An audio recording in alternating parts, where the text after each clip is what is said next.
Episode 9 మీకు స్కిట్టెడ్ అనిపించిందా? Buzz create చేయడానికి అనిపించిందా? లేకపోతే అసలు టాస్క్ ఎవరికి అర్థం కావట్లేదా? లేదా గ్రూప్స్ ఫార్మ్ అయిపోయారా? సో, చాలా సింపుల్ టాస్క్. జస్ట్ బాసన్లు తోమి, బట్టలు మడతపెట్టి నెక్స్ట్ పోర్షన్ క్లీన్ చేసుకోవాలి. ఈ విషయాలు ఎవరికి అర్థం కావట్లేదా? సో, ఒక్క టీమ్ కూడా పాస్ కాలేదు. ప్లేయర్ ఆఫ్ ద అవార్డ్ లేడు. లేకపోతే ఓటమిలు చేసుకోవడానికి ఆప్షన్ రాలేదు. అండ్ నవదీప్ అయితే అసలు యెల్లో కార్డ్ కూడా అర్హులు కాదని చెప్పేసి ఎళ్ళిపోయాడు సంచాలక్. సో, కంప్లీట్‌గా ఫెయిల్ అయింది. ఎళ్ళిపోయారు. వాకౌట్ చేసేసారు. సో, ఇది మీకేమనిపిస్తుందో కామెంట్ చేయండి. నేను డీటెయిల్ రివ్యూ చెప్తున్నాను. చూపించండి ఈ వీడియోలో మీకు 'బిగ్ బాస్' సీజన్ 9 అగ్ని పరీక్ష ఎపిసోడ్ 9 రివ్యూ ఇస్తాను. సో, గైస్ నాకైతే ఇక్కడ ఒకటే అనిపించింది.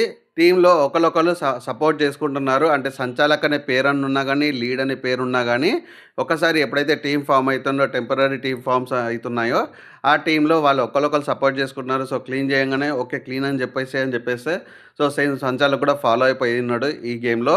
ఎందుకు అంటే ఇంత చిన్న టాస్క్ అర్థం కాకుండా ఉండదు. అండ్ ఈ స్కిట్టెడ్ గేమ్ లాగా అనిపియదు. అండ్ వాళ్ళకి ఆల్రెడీ కంటెస్టెంట్స్‌కి ఒకటి ఫిక్స్ అయిపోయింది ఏందంటే, సంచాలక్ నిర్ణయం ఫైనల్ నిర్ణయం కాబట్టి, తను యాక్సెప్ట్ చేసేస్తే గేమ్ విన్ అయిపోవచ్చని వాళ్ళు అనుకున్నారు. సో, వాళ్ళెక్కడ ఎక్స్‌పెక్ట్ చేసినట్టు అనిపియలేదు. శ్రీముఖి మళ్ళొచ్చి రివ్యూ చేస్తది. ఈ నెక్స్ట్ లెవెల్‌లో ఉంటదని చెప్పేసి. సో, నాకైతే అలాగే అనిపించింది. స్కిట్టెడ్ అనిపియలేదు. బట్ బేసిక్‌గా వీళ్ళు గ్రూప్స్ ఫార్మ్ అయిపోయారు. యెస్, డెఫినెట్‌గా గ్రూప్స్ ఫార్మ్ అవుతుంది. సో, ఇలాంటి గేమ్‌లో మనకి మెయిన్ స్ట్రీమ్ స్టార్ట్ అయ్యే లోపట్నే అందరి కంటెస్టెంట్స్‌ని కలిపేసి గేమ్స్ ఆడిపిస్తుంటే గ్రూప్స్ డెఫినిట్‌గా ఫార్మ్ అయిపోతాయి. సో, ఒక గ్రూప్‌లో వాళ్ళకి ఫ్రెండ్స్ ఉండొచ్చు. ఒక గ్రూప్‌లో ఎనిమీస్ ఉండొచ్చు. సగం మంది ఎనిమీస్ ఉండొచ్చు. సగం మంది ఫ్రెండ్స్ ఉండొచ్చు. సో, వాళ్ళు కంటెస్టెంట్స్ కుమ్మక్కయిపోయి గేమ్ అలా ఆడుతున్నారు. సో, ఇక్కడ అసలు గేమ్ ఆడుతున్నట్టు అనిపియట్లేదు. వాళ్ళ సీరియస్‌నెస్ కూడా లేదని క్లియర్‌గా తెలుస్తుంది. అండ్ గేమ్ అర్థం కాకపోవడానికి ఇక్కడ ఏమీ లేదు. సో, బేసిక్‌గా ఈరోజు గేమ్ ఫస్ట్ 12 మెంబర్సే ఆడదామనుకున్నారు. మెంబర్స్ అందరూ ఇంకొక ముగ్గురిని పక్కన పెట్టేసారు. జ్యూరీ మెంబర్స్ గాని, టీమ్ మెంబర్స్ గాని. ఆ ముగ్గురు ఎవరో కాదు, పవన్, మనీష్ అండ్ షాకిబ్. సో, వీళ్ళ పెర్ఫార్మన్స్ సరిగ్గా లేదు అని చెప్పేసి వాళ్ళు పక్కన పెట్టేసి ఇంకా 3 టీమ్స్ ఫార్మ్ అయిపోయినాయి. Red, yellow, blue. సో, ఈ ముగ్గురు టీమ్స్‌లలో అందరిని పంచుకున్నారు. అండ్ లాస్ట్‌కి మిగిలింది ఈ ముగ్గురు. సో, జ్యూరీ మెంబర్స్ మటుకు ప్రతి ఒక్కళ్ళకి స్కోప్ అయితే ఇస్తున్నారు. అంటే ఒక మాటలు మాట్లాడడానికి, గొడవ పడడానికి, లేకపోతే ఆడడానికి, ఫిజికల్ టాస్క్ ఆడడానికి జ్యూరీ మెంబర్స్ డెఫినిట్‌గా అయితే దాని మీద బాగా కష్టపడేసి, ఓకే. వీళ్ళకి ఛాన్స్ దొరకలేదు. వీళ్ళకి ఇక్కడ రావాలి. వీళ్ళకి ఇక్కడ ఛాన్స్ దొరకలేదు. వీళ్ళు ఇక్కడ డిఫెండ్ చేసుకోగలుగుతారు అనేది అయితే కన్ఫర్మ్‌గా చేస్తున్నారు. సో, అదైతే కరెక్ట్‌గా అనిపించింది నాకు. అండ్ ఈ ముగ్గురిని సంచాలకుగా ప్రిపేర్ చేశారు. సో, టాస్క్ ఏంది? బాసనలు తోమి, బట్టలు మడతపెట్టి, ఇల్లు ఊడవాలి.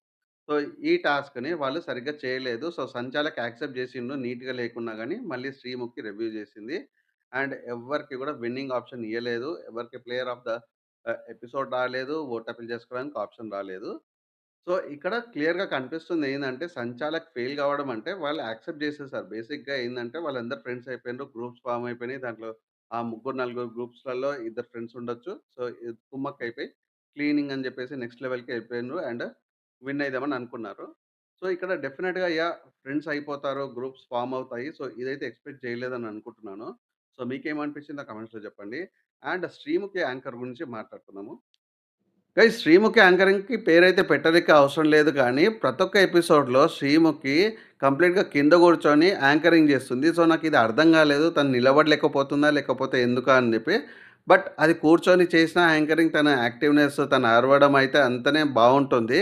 బట్ అదొకటి అర్థం కాలేదు కాన్సెప్ట్. ఓకే. మా పరివార్‌లో అంటే ఒక ఫ్యామిలీ షో లాగా ఉంటుంది కాబట్టి కూర్చోబెట్టి ఫ్రెండ్స్‌లాగా మాట్లాడినట్టు అనిపించింది. బట్ సేమ్ ఈరోజు ఎపిసోడ్ 9లో 'బిగ్ బాస్ 9లో' కూడా తను మంచిగా కూర్చొని యాంకరింగ్ చేస్తుంది. సో, నాకైతే కొంచెం ఫన్ అనిపించింది. మా పరివార్‌ని కొంచెం కాపీ కొట్టినట్టు అనిపించింది షోలో. And first starting of the game just start చేయడానికే బిఫోర్ మంచి లాజికల్ థింకింగ్ అయితే బాగా చేశారు అనిపించింది. గేమ్‌ని రసపట్టు పట్టించడానికి. సో, మీకేమనిపించింది? శ్రీముఖి యాంకరింగ్ తను నిజంగానే నిలబడలేకపోతుంది ఆ 1 అవర్ షోకి. బట్ స్టిల్ యాక్టివ్ అయితే ఉంది. మీకేమనిపించిందో కామెంట్ చేయండి. సో గైస్, ఇది ఈరోజు రివ్యూ ఎపిసోడ్ 9 మీకేమనిపించింది? కామెంట్ చేయండి. అండ్ అసలు ఇంకా గేమ్స్ ఎలా ఉంటే బావుంటుంది? లేకపోతే వీళ్ళు నిజంగానే జస్ట్ అగ్ని పరీక్షని మనకు అలవాటు చేయడానికి చేస్తున్నారా? సో, కామెంట్ చేసి చెప్పండి.